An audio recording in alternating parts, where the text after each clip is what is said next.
Hello and welcome to Veg Around the World with me, Meenakshi Karodia. In this show, we explore one country at a time through its vegetarian cuisine. The country we've chosen today is Switzerland. Now, everybody knows about Switzerland, right? We know about the Swiss Alps, about Swiss chocolates, about Swiss cheese. But as a country, Switzerland's very interesting. It actually did not participate in either World War I or World War II. They believe in armed neutrality. They also have 4 languages inside the country. The 4 languages are French, German, Italian, and Romansh. I'm just going to talk about Romansh.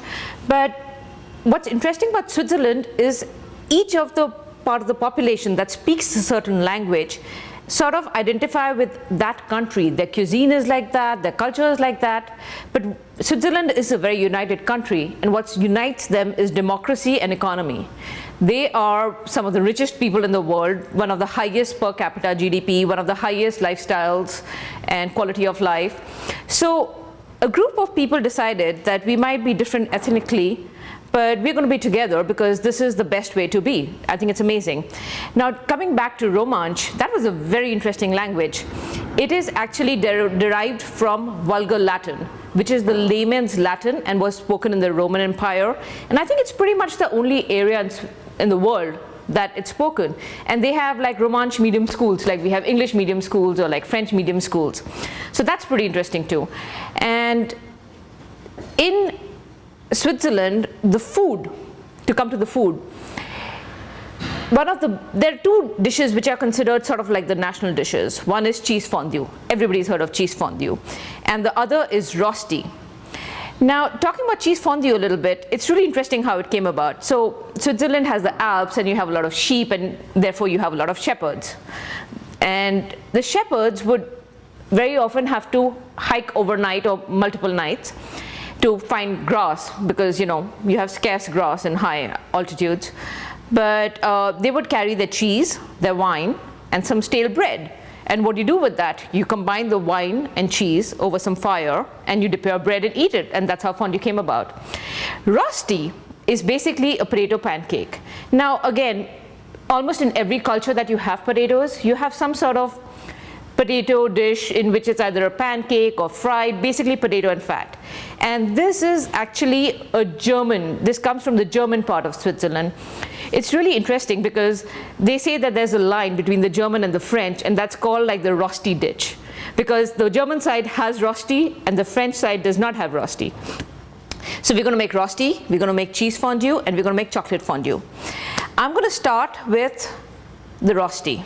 So for the rosti, we're going to take 4 potatoes and we're going to peel them. Rosti is, as I said, it's from the German part, and it used to be something that they ate at all times, but now they still eat it at all times actually. They eat it for breakfast, and you can have it plain or you can have it with toppings. If you have it plain, normally you just use salt and pepper. But with toppings, and actually I'm going to do a bunch of toppings because I love toppings with it. If you have it for breakfast, normally you have it with a fried egg sunny side up, or you have it with spinach. The toppings I'm going to do is going to be like sour cream and chives. I'm going to have 1 slice which is just plain, 1 slice with sour cream and chives, 1 slice with sauteed onions, and 1 slice with sauteed shiitake mushrooms. So I've just peeled these potatoes. Now, there are 2 ways you can make rosti. Traditionally, when you have a dish which has been around for like 400, 500 years, there are of course many different ways of making them, and they're all the right way to make them. A lot of people swear by parboiling your potatoes, and then you freeze them for a day, and then you grate them by hand, and then you do it. Again, I like tasty food, but I don't want to be like it to be super, super involved. So I tried both, and this tastes pretty good to me. So I'm just going to slice this. Also, about grating, you can of course grate by hand, but if you have a food processor, I would recommend using it. It just takes maybe like 10 seconds to grate all these potatoes, while by hand it would take at least 10-15 minutes. And I prefer exercising in the gym, so I'm going to go ahead and food process this.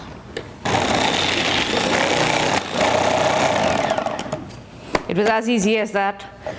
I'm going to discard these little extra pieces. And I'm going to take this out in a bowl and be right back. I'm just going to start. So I got a cast iron skillet for this. I like the shape. You can make rosti in small individual cakes or one big one. I like making a big one and slicing it. So I'm going to put this on high because it's a cast iron skillet. It will actually heat up evenly. What's good about using metal utensils like copper or iron is actually you get some copper or iron in your food, and that's extremely healthy for you. I'm using it because I just love it.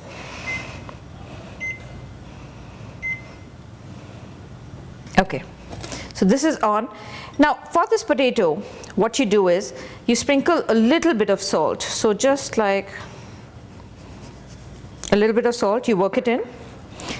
And then we need to squeeze out all the excessive water. The best way of doing that actually is with paper towels. So I'm going to just take 1, 2, 3 paper towels. You can use a clean cloth too if you're more environmentally friendly and you have a clean cloth. The last thing you want is like a dirty cloth in this. It's going to make your food taste like that. Dirty dish rag. And you squeeze it out.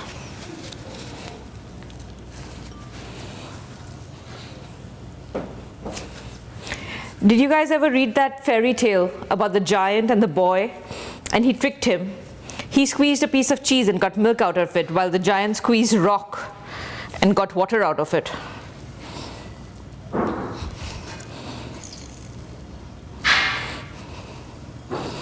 I think that's about it for me. I'm not that strong. And you put it back out. The paper towel's torn too. A cloth is much better actually. You'll probably be able to get a lot more water out. But the good thing about using a paper towel is you don't really need to clean it. You just discard it. Okay, this is good. Okay, this is not hot yet. So while we're going to wait for this to get really hot, let me tell you about the toppings. So we're going to do just plain sour cream. And we're going to use this sour cream with some chives. Let me chop some chives. I had washed these. And we're going to use some onions. You can use as much as you want. These are just finely chopped. And some shiitake mushrooms. Now, I find in mushrooms, the type of mushroom makes a very big difference to the taste. I mean, that's a bit like duh. Of course, the different mushrooms taste differently, but shiitake are some of my favorite. I've sometimes used rehydrated ones too because they're a good option to have, especially for stock.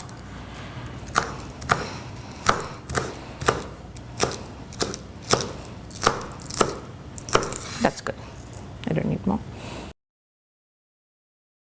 So this is nice and hot now. So what we're going to do is add a tablespoon of butter to it. Rosti is essentially potato. You can use whatever fat you want. I like butter. There. That sizzle of the butter in a pan is so amazing. I just love it. And it just smells so good. It's so tasty. So when you take this, there are different ways of doing it. Like some people make pancakes. I like it a little fluffy and crispy. So I sort of sprinkle it. So you sprinkle it all around.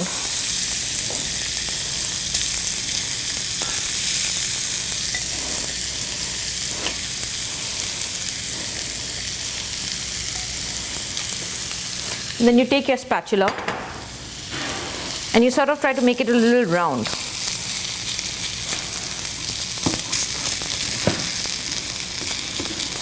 Now we want the inside of the potatoes which are inside the middle to cook too. So we're going to turn this onto low and we're going to cover it. Now skillets normally don't come with cover, so use whatever you get. And I'm going to set a timer for maybe like 5 minutes and see whether it's done there so that I don't forget about it. So the cheese fondue we're making today is actually a champagne and shallot cheese fondue. In that we use champagne, shallots, which are like something in between garlics and onions. This is 1 shallot cut up. We're going to use 3 types of cheese. We have Gruyere, which is, they're Swiss cheeses essentially. This is 2 cups of Gruyere. This is 1 1/3 cup of Emmentaler. And we're actually going to use, this is unusual, a little bit of camembert. We're going to use like a 1/3 cup. Also, if you look at it, the biggest quantity of cheese is of the least flavorful, and the smallest quantity is of the most flavorful. Because you don't want, there's a lot of cheese in each bite, so you don't want it to be too strongly flavored. It doesn't taste nice then. So what you do first is you combine the shallot, which is one finely minced shallot, with around a cup of champagne. So I have a champagne, of course, has to come from France. That's one of the that's the only type that can be called champagne. You could use sparkling wine too, but I just went with champagne here. I have a little trick for opening champagne, which I'm going to share with you today. So it's possible it won't work today because this bottle's been shaken around a little bit. You can't have your bottle shaking around. We went to the Champagne district in France one time, and we went into Tattingier's cellars. It's amazing. So the trick to opening champagne and not having it blow up is you hold the cork and you move the bottle. And I have another trick, which is using these shelf liners. I cut them up, and you can use them for anything, like a jar that doesn't open or whatever.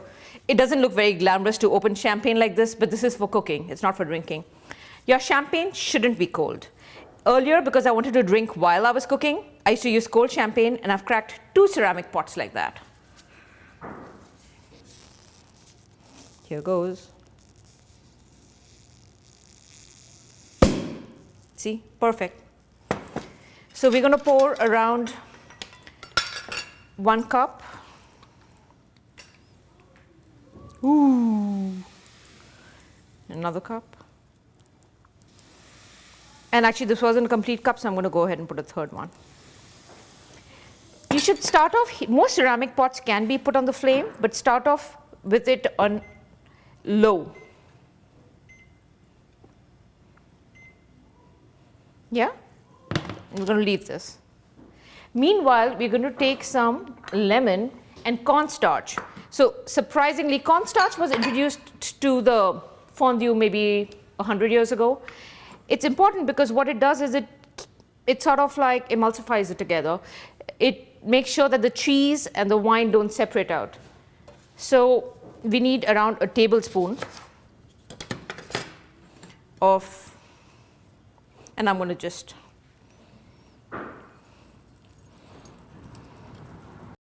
and you're going to put 3 teaspoons of cornstarch in it. You don't want to put too much cornstarch, and you don't want to put too little. Now, mixing cornstarch is kind of strange. It feels like cement.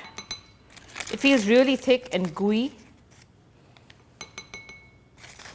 and it's very messy.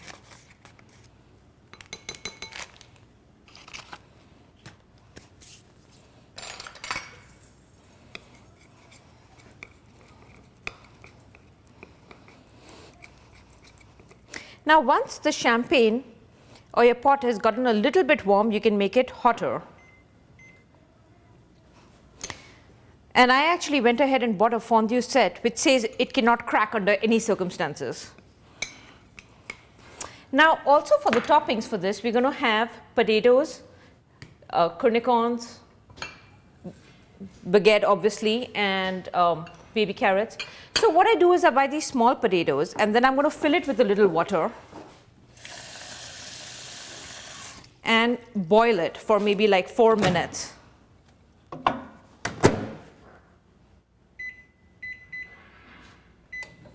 The potatoes should be done just right in 4 minutes. I'm also, like baby carrots, you don't really need to cook, but when you're having it with cheese fondue, it feels a little bit too stiff. So I'm going to cook it maybe just for a minute so it gets a little bit tender. Now, I think the rosti is done. Now what we're going to do is you need to flip it. Now, if you try to flip it, it's going to just break. So what you do is you wear gloves, lift it, ooh, put this on top,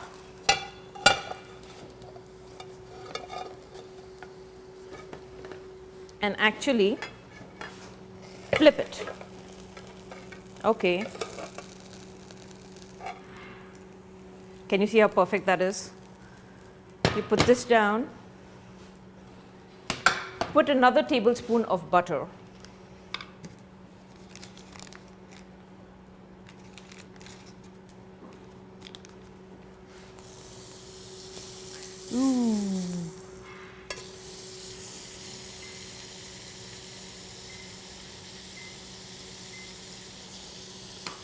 And then we slide this back.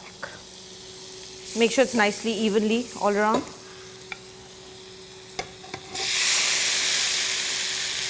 We're going to cover this just for a minute, because if you cover it at this stage, this side will get a little bit soggy, because covering also sort of retains the moisture and the steam, and that's what actually cooks the inside. But because it's going to be on this for a while, we can cover it for a little bit.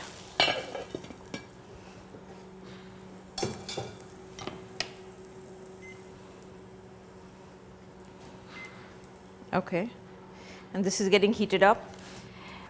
So now that the shallot is getting a little hot in the champagne, we're going to go ahead and add all the cheeses. So actually I haven't prepped the camembert yet. I'm just going to.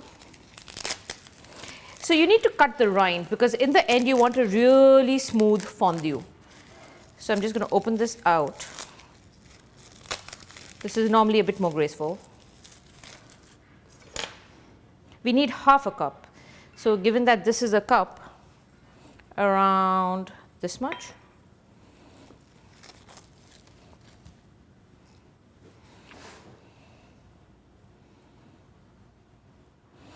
So if you're at home and you want to eat it, just take a slice of bread and put this peel on it, because camembert peel is very tasty.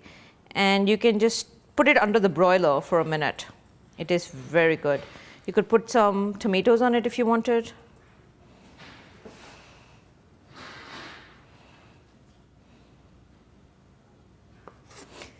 I can pretty much live on cheese, and it is not the healthiest things for you, but I've reached the stage now when I have a good cheese, I don't want to adulterate it with bread or crackers. It has to be just as is. So you go ahead and you add all the cheeses into your fondue pot.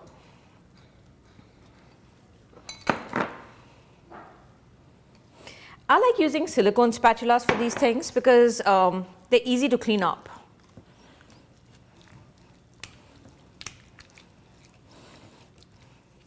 Give it a good stir.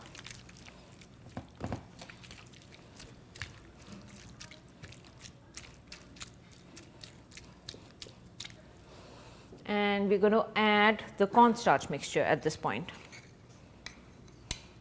It solidifies a bit, so you to sort of rub it in.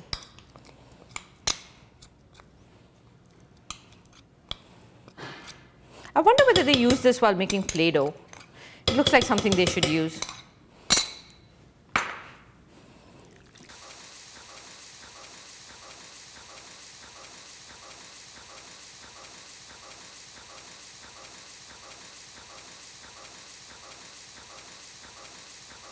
What we're also going to do is add just a pinch of nutmeg.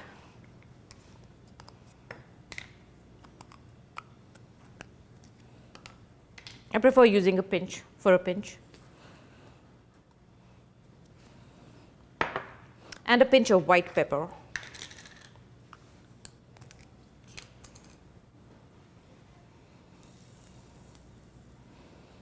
Okay, I'll be liberal with my pinch of white pepper. I'm partial to pepper. And our cheese fondue is pretty much done. We're just going to wait for it to melt, and then we're going to dip lots of yummy things in it. So the things we're going to dip are, as I mentioned earlier, we're going to dip some cornichons, we're going to dip some baguette. So I'm going to clean this up and start, actually this is easily cleaned up. I'm going to start slicing the baguette. Now when you're slicing baguette, it's important to have the crust in every bite, because otherwise what happens is you can have a very soft piece of bread which when you dip gets stayed behind, and that is not acceptable in Swiss culture. If you drop your first piece of bread, if you drop a piece of bread, then for the guy he's supposed to buy a round of drinks for everybody, and for the woman she's supposed to kiss her neighbors. My exposure to fondue actually started with these French comics called Asterix. I don't know if you're familiar with them, but in the Asterix comics, it's about these Gauls who held out against the Roman Empire through some superhuman strength-giving potion. But they go to Switzerland and they have fondue there. And it's this big cauldron full of cheese. And the rules there are the first time you lose a piece, you get hit by a stick. The second time by the whip. And third time you have weights tied to your feet and you get thrown off. And the visualization is everybody's covered in cheese. And in India, we only got like one type of cheese when I was growing up. So I was very deprived. And it was just like, it sounded like a dream come true. And so then inspired by that, after I was 18, I decided to try, in India the legal drinking age is 18, I decided to try making fondue. And I didn't really have access to alcohol, so somebody got some port wine from somewhere, and we took that one type of cheese and cream cheese and added the three together. And it was pretty nasty. I think I would never eat it today, but that time we were like so thrilled we're eating fondue.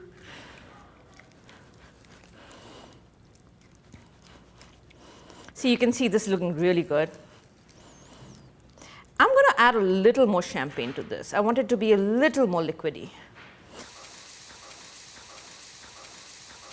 So I cut up this bread. Now you can use stale bread. Actually, stale bread is better because it's a bit harder.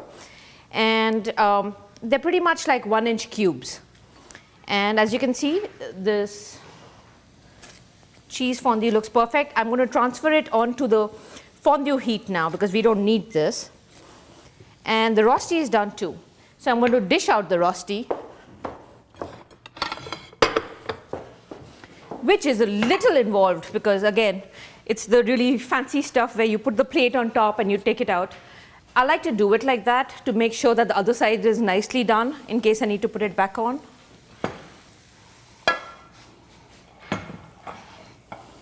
Woo, look at this, it's perfect. So I'm going to put this aside.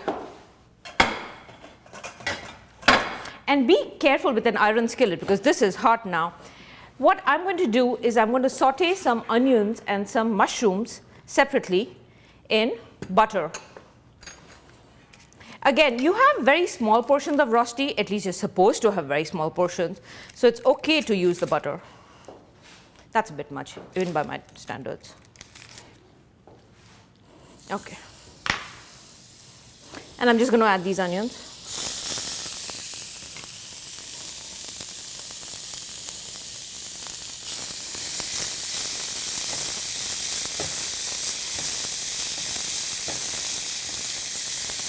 Ooh, there's nothing quite like onions in butter. I'm also going to get the fondue pot. Now typically you get fondue thing. I'm going to get a match and be right back. So you can control the heat by how much air you give it. And this part is actually to shut it off. So right now, to start with, I'm going to make sure that it's fully open. So what I'm going to do is I'm going to just put this back in the waiting area. And this is handleable. I'm going to put this on top. And keep it on a bit low because this cheese fondue is quite well done. If you feel that it's getting a bit dry, just add a little more champagne. Okay, the cheese fondue is done. Let's get the other things ready. Let me check on the potatoes.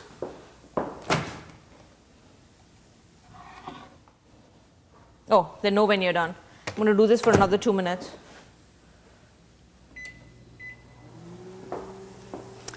And the bread's done. We're going to put a little water. Let's take out the cornichons. Just a little spillage here and there. I'm going to take out a few of these cornichons. This tastes very nice. This is basically a fancy way of saying pickled baby cucumbers French style. I'm just going to take out a few of these on the plate.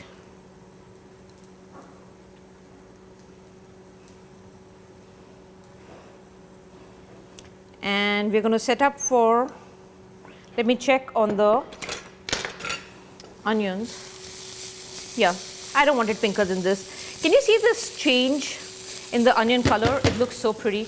I'm going to put it back in the little container it came in.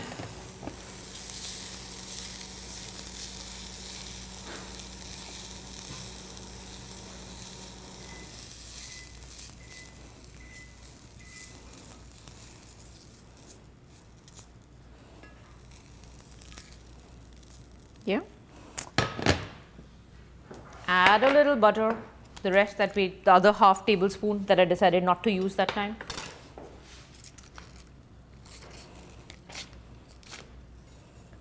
Maybe a little bit more for the mushrooms.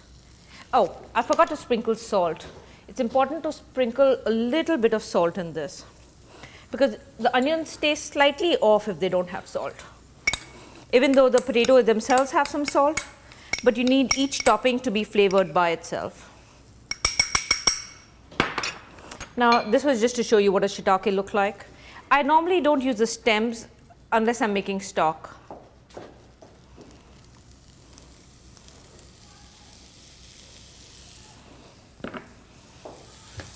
This is, you know, nowadays in all the utensils you have like the non-heated handles, so one has such a temptation, but it would be horrible. Can you imagine? Everything would be burned. I think the potatoes are finally done. They'd better be. That looks pretty good. Yeah, they are done. So I'm going to take out a bunch of potatoes.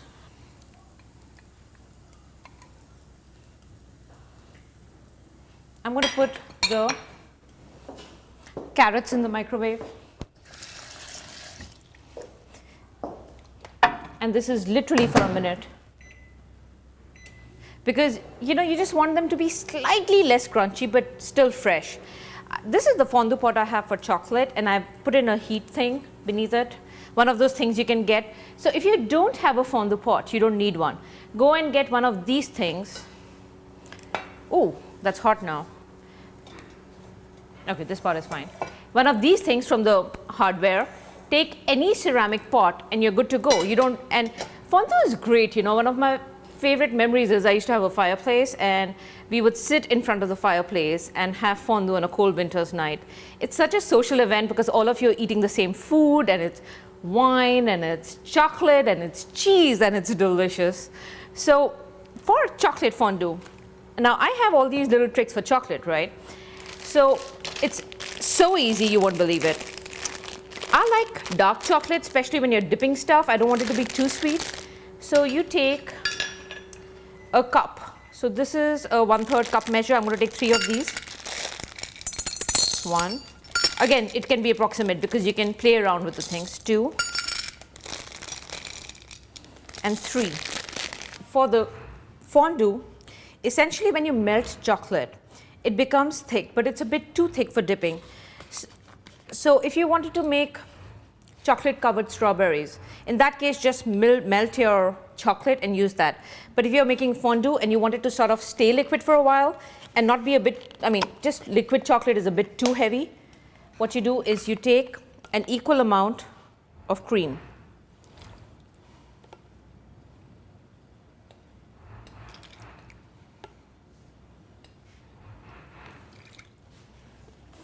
And you put it in the microwave. As usual, you need to make sure there's no water around it.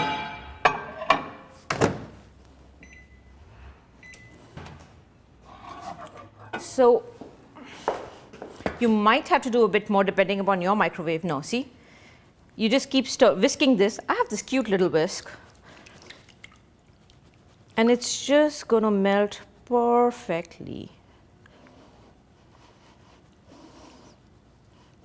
You can have it just like this, or you can add any flavors you want to it, or you can add just a little bit of alcohol, just a little bit.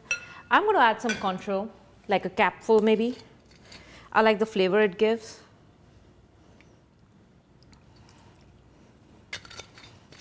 You'd think a capful is not that much, but you can really taste it and you can smell it more than that. So this is on fire, I mean, the fire thingy is on fire. You just pour it in.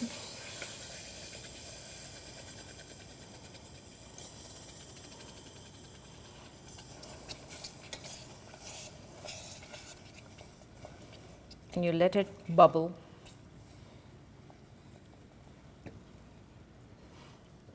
Now the things we're going to do to eat, dip in it, is strawberries, just peeled and cut.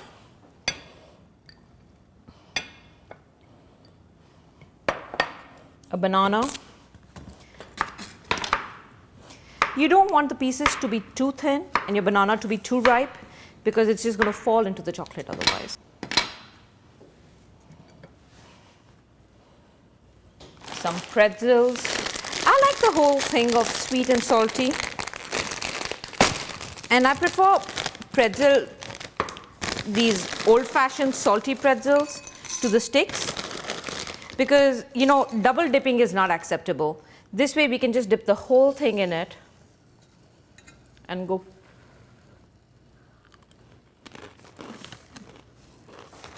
Very good. Oops. Normally I make my cake, but you want to get some pound cake with this. It tastes very good. It'll pretty much be like chocolate with icing. Again, you want to make sure that your pieces aren't too small. I like the way that looks.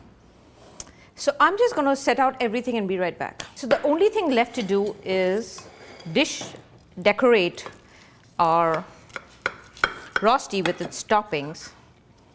So I'm going to actually quarter it. What's that term? You draw and quarter. So that was a bit gory. This is not so gory. Yeah. One portion I'm going to leave plain. One portion I'm going to put a little bit of sour cream. Not too much. And sprinkle some chives on it. One portion I'm going to put some onions.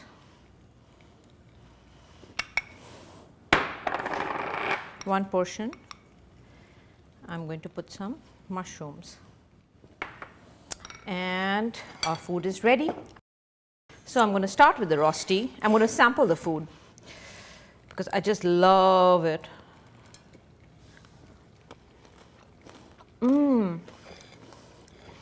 So adding the salt in the beginning makes it taste just right. If you don't have enough salt in potato, it can taste bland.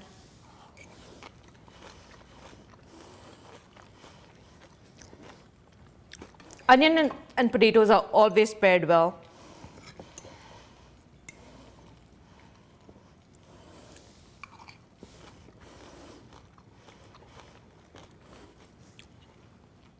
I was saving the best for last with the sour cream and chives. And the easiest one to make actually. It's really good. Now, fondue is normally eaten with forks like this or this. The difference is this one, normally very often they come color coded. So each person knows what color they are. Now my favorite way to eat it is with bread. I fork it through the hard side. Unless it's too hard, then I don't. You give it a good swirl. You get this crust at the bottom of the cheese. And frankly, that's one of my favorite things to eat. Like I sort of wait for the fondue to get over to eat the crust underneath.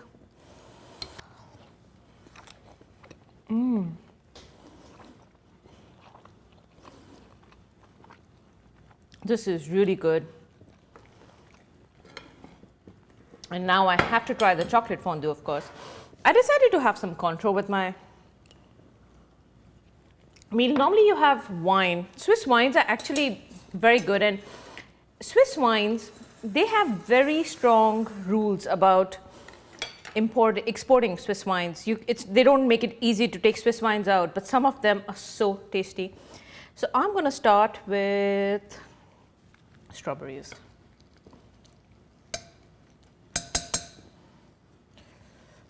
This is a bite full, but the good thing is the strawberry is healthy.